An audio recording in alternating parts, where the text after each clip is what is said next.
Hello everyone, welcome back to my channel. I am Alice. I do videos about minimalism, zero waste and sustainable living in general. And in today's video I want to discuss everything I disagree with minimalism, despite the fact that I want to be a minimalist myself. Now, minimalism is often associated with sustainable living, and I see why, because if you are owning and buying less, then your impact on the environment is also minimized. The problem is that this is not always the case, and there are actually some aspects of minimalism that, as they are taken, interpreted and practiced by people, are actually harmful for the environment and not only. So this is what I want to discuss today.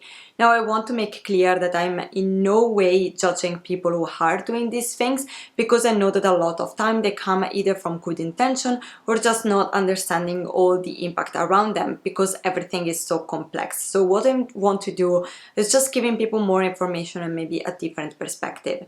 So without further ado, let's get into it. My first criticism is that owning less doesn't always equal buying less.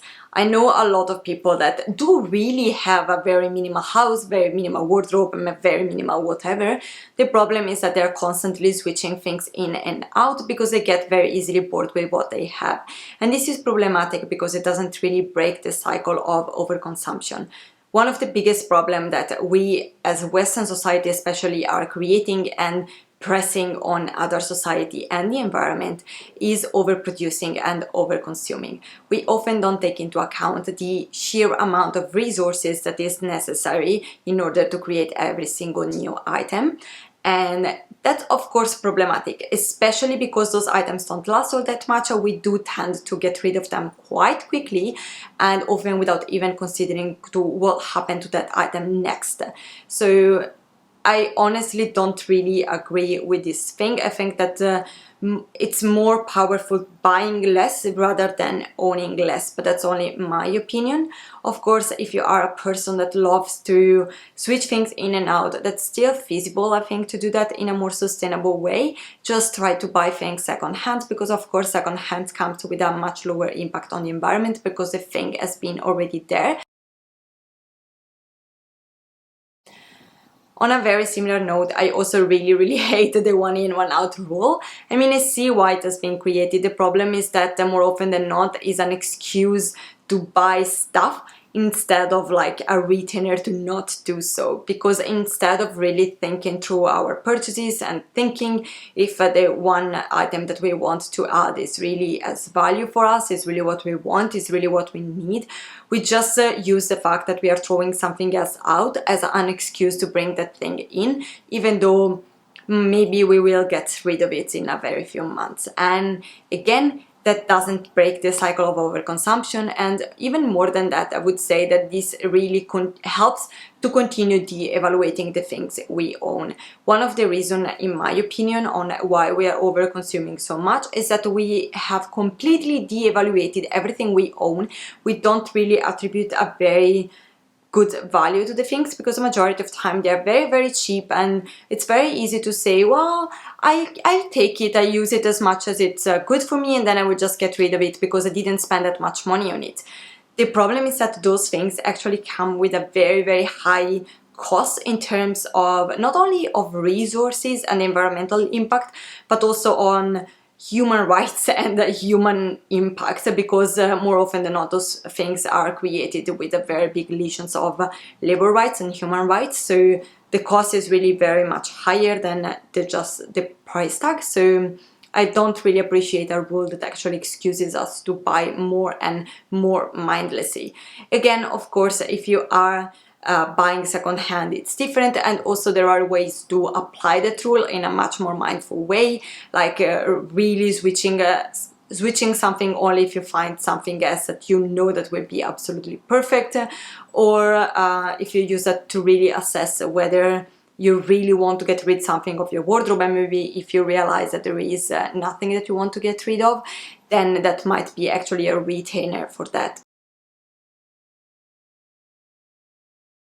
Now, between minimalism and Marie Kondo and the quarantine, we are decluttering a lot. Like, decluttering videos are all over YouTube, which I'm very happy for technically, because I really love them and I also love creating them.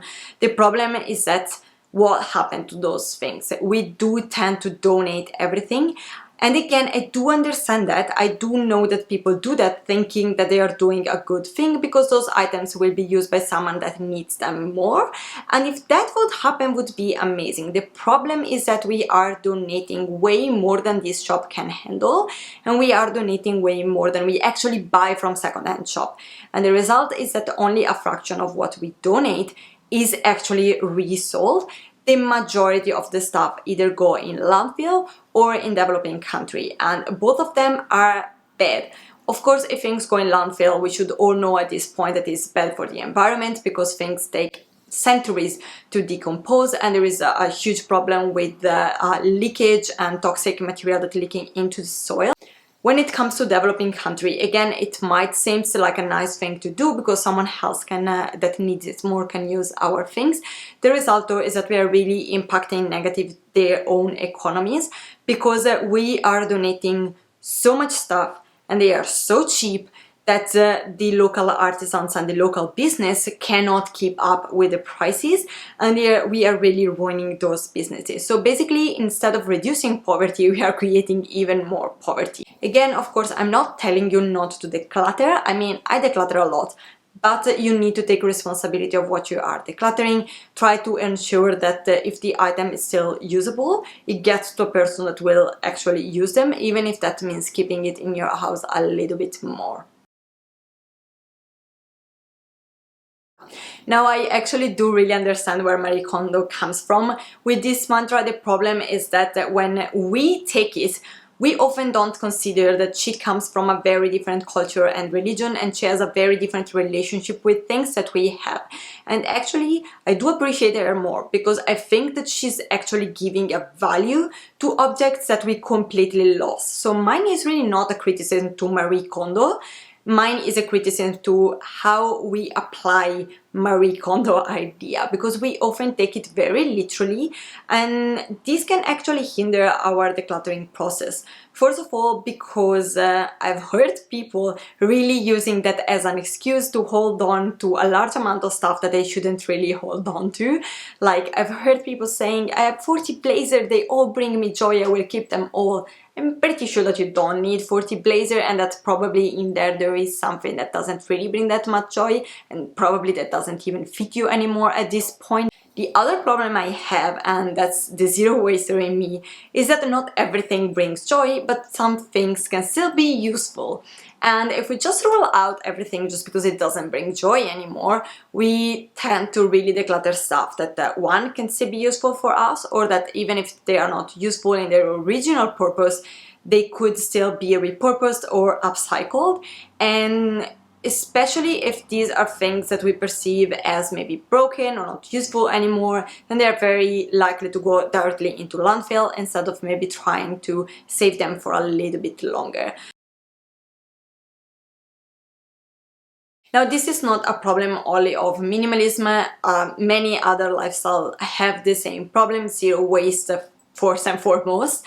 And the problem with that is that we do tend to see all these amazing pictures on Instagram and YouTube of amazing houses in which everything is clean, white glass and bamboo, and they are so lovely and amazing. And we try to think that that is minimalism or zero waste. And the risk is that we get rid of a lot of things that we actually love just to bring in a lot of new things to achieve that aesthetic. And that is really counterintuitive if what you want to achieve is being more minimal, more mindful, and possibly more sustainable. So to conclude, I hope it's clear that I don't really have a problem with minimalism or minimalist, and even these aspects, they can still be fine in themselves. The problem I have is if we do apply everything mindfully and we don't start to really mindfully think through what we are buying and what we are doing with the things that we declutter. So I still think that you can be a minimalist without being unsustainable. Just think a little bit better through your decluttering and your purchases. That's about it. That was it for today. I hope you enjoyed this video. If you did, remember to give it a thumbs up and to subscribe to my channel. And until next time, bye!